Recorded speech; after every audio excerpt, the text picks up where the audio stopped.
اور آئیے ایک ایسے امام کے جانثار کا تذکرہ کروں اس کا احوال بہت کم بیان کیا جاتا ہے۔ ویسے امام کے انصار، امام کے اقربا کتنے تھے، اس میں شاید کوئی گنتی بیان کرنا بڑا مشکل کام ہے۔ میں کہوں 72 تھے تو 72 شاید اس روایت کی بنیاد پر سمجھے گئے جو مکہ المکرمہ مدینہ منورہ سے جو آپ کے ساتھ آئے تھے۔ کتنے اقربا ایسے ہیں، کتنے انصار ایسے ہیں جو امام کے ساتھ آئے نہیں تھے، بعد میں شامل ہوئے، اور تا قیام قیامت تک امام کے انصار بڑھتے رہیں گے۔ کوئی فگر معین نہیں ہو سکتی، اس لیے کہ جابر ابن عبداللہ الانصاری نے عطیہ ابن عمران العوفی سے یہ تو فرمایا تھا کہ عطیہ اگر ہم لیٹ پہنچے تو کوئی بات نہیں ہے، اگر تم اس عمل پر راضی ہو، اس اقدام پر راضی ہو مولا حسین کے، تو پروردگار تمہیں اس قوم کے ساتھ محشور کر دے گا۔ لیکن ایسا ناصر ہے امام کا جس کی عمر ہے 36 سال۔ 36 سال کا مطلب ہے کہ جوان، بوڑھا نہیں ہے۔ اور قبلہ کوئی بڑھاپے میں امام کا ساتھ دے تو شاید ہم یہ کہہ سکتے ہیں جی اب تو سوچ کر کے جی اب کیا کرنا جی کر، بہت ڈرتے ہوئے کہتا ہوں۔ مجھ جیسے انسانوں میں اگر کوئی سوچ کے امام کا ساتھ دے، امام کی بات تو امام کی ہے۔ اب تو ہم دیکھتے ہیں مسجدوں میں بھی لوگ یہ سوچ کر حج پر یہ سوچ کے آتے ہیں اب تو کچھ نہیں کر سکتے، لاؤ حج ہی کر لیں۔ تو جب کچھ نہیں کر سکتے لاؤ امام کی مدد کر دیں، اللہ یعوذ باللہ من ذالک، ایسے لوگ بھی ہوں گے۔ لیکن جوان کی اہمیت زیادہ کیوں ہے؟ اس لیے جذبات بھی ہیں، خواہشات بھی ہیں، نفس امارہ کا دباؤ بھی ہے، اور ان تمام تر مخالفتوں کے باوجود اگر وہ امام کی نصرت کرے تو لائق صد سلام ہے، صد سلام۔ اور اسی لیے ایک ایسے غلام کا نام جس کا نام ہے سلیمان ابن رزین، اور اس کو زیارت ناہیہ میں امام زمانہ علیہ السلام نے یاد کیا۔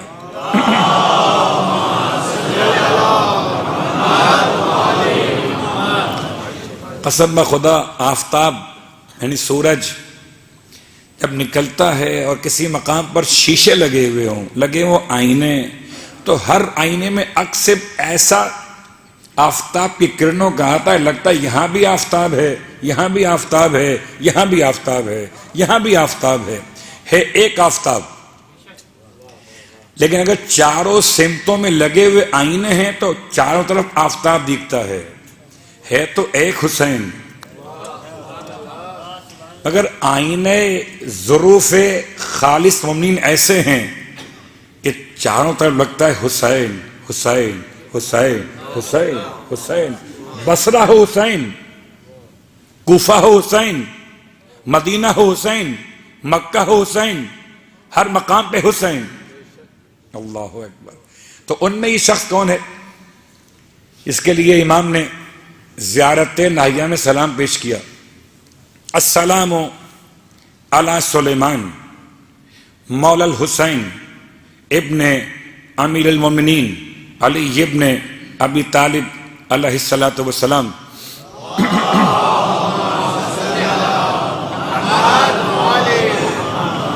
وَلَعَنَ اللَّهُ قَاتِلِهِ سلیمان ابن عوف الحضرمی۔ شاید کربلا کے شہیدوں میں، امام کے ناصروں میں یہ عجیب ہے کہ شہید کا نام بھی سلیمان ہے اور قاتل کا نام بھی سلیمان ہے۔ شہید کا نام بھی سلیمان اور اس شہید کے قاتل کا نام بھی سلیمان۔ یہ کون شہید ہے؟ یہ وہ ہے جو امام علیہ السلام کے ساتھ مدینے سے مکے پہنچا ہے، اور جب امام علیہ السلام نے اپنے ایک سفیر کو جانب کوفہ روانہ کیا تو ایک سفیر جانب بصرہ روانہ کیا تھا۔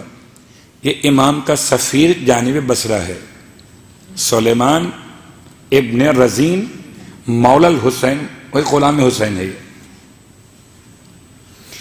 کیا شوق تھا اس کو جانے کا، کیا جذبات تھے، اللہ اکبر۔ آسان نہیں ہے مکہ سے بصرہ جانا، مکہ سے بصرہ۔ اگر آپ کو اندازہ ہو کہ خود کوفے سے بصرہ بہت دور ہے، تو مکے سے بصرہ یعنی بلحاظ سفر اس کا سفر سخت تر ہے کوفے کے مقابلے میں۔ اور گیا، مولا کے قدم چوم کے گیا، مولا کے ہاتھ چوم کے گیا، مولا میں جاؤں گا، مجھے خط دیجیے۔ جانتے ہو بصرہ میں کون ہے؟ اس وقت حکومت کس کے ہاتھ میں ہے؟ عبید اللہ ابن زیاد کے ہاتھ میں۔ تو اگر یہ اندازہ ہو جائے کہ گورنمنٹ کتنی خوفناک ہے، تو شاید بہت سے جانے والے جانے سے انکار کر دیں۔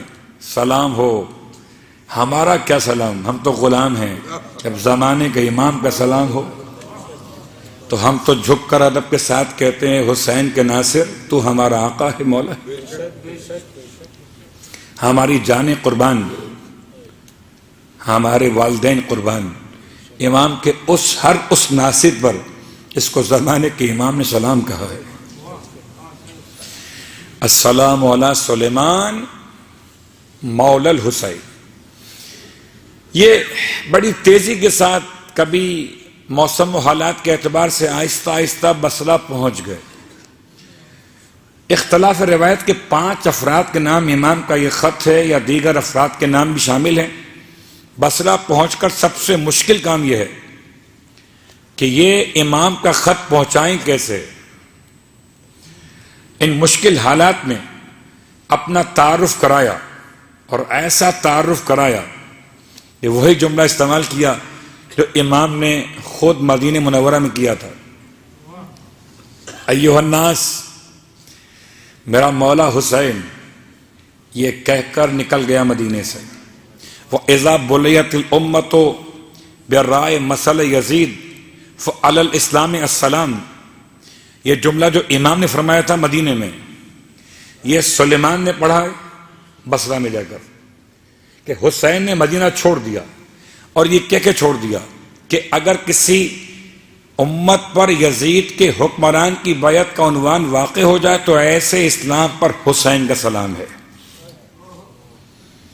اور اس کے بعد امام نے مکے سے اپنا سفیر جانب کوفہ روانہ کیا ہے، اور میں امام کا خط لے کر آیا ہوں۔ بڑا حوصلہ تھا، بڑا حوصلہ تھا۔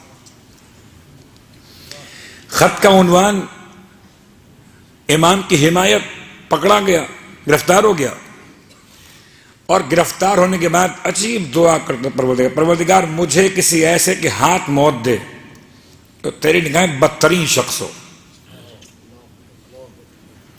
یہ واقعاً موت تو موت ہے، کسی کے ہاتھ بھی انسان قتل ہو جائے، لیکن عاشقان حسین کی عجیب دعا ہوتی تھی۔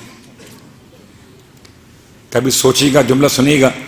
دیکھیں، ایک تو شہید وہ ہے جو بستر پر مولا کی محبت میں انتقال کر جائے، من مات علی حب آل محمد ماتا شہیدہ، شہید ہے نا۔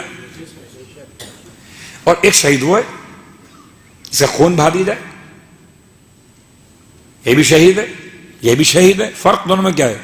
کہ فرق ایک ہے، جو بستر پر اپنی طبعی موت مر گیا وہ شہید تو ہے، جنت میں اکیلا جائے گا، لیکن اس کا خون بہایا گیا، وہ بھی شہید ہے مولا کی محبت میں، لیکن اس کے ساتھ کمال یہ ہے کہ وہ خود جنت میں جائے گا اور اپنے قاتل کو جہنم میں لے جائے گا۔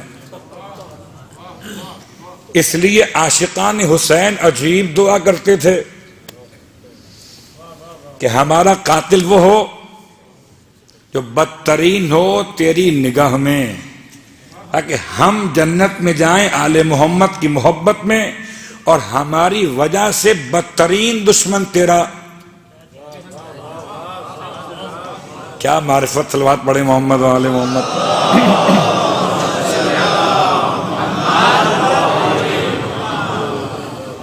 ٹھیک، یہ کچھ فلسفہ واضح ہوا کہ یہ جملے کیوں کہے جاتے تھے کہ بدترین شخص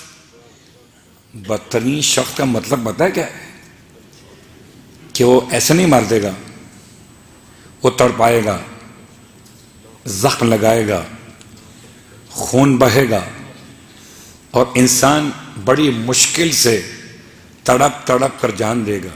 بدترین ہے نا وہ تو، اور جو جتنا بدترین ہوگا اسے اتنا ہی انسانی خون بہاتے ہوئے مزہ آئے گا۔ عبید اللہ ابن زیاد نے ان کے قتل کا حکم دے دیا سلیمان کے، اور سلیمان کو جب یہ پتہ چلا کہ عبید اللہ ابن زیاد نے میرے قتل کا حکم دیا ہے، سلام ہو اس ناصر حسین پر، اس نے زنجیروں اور ہتکڑیوں بیڑیوں کے ساتھ شکر خدا کا سجدہ کیا۔ زنجیروں کے ساتھ حالت گرفتاری ہے، شکر خدا کا سجدہ کیا۔ کہتے ہیں عبید اللہ ابن زیاد ملعون کے اس لشکر میں، اس سپاہیوں میں شامل نام سلیمان ابن عوف الحضرمی نے اس سلیمان کے سر پہ تلوار ماری۔ بس عزیزو، یہ تو صرف ایک نصرت کا پیغام امام کے اس ناصر کی یاد میں کہ جو بصرہ میں واحد شہید ہے، کربلا کے شہیدوں میں شامل، کہ جو بصرہ میں شہید ہوا۔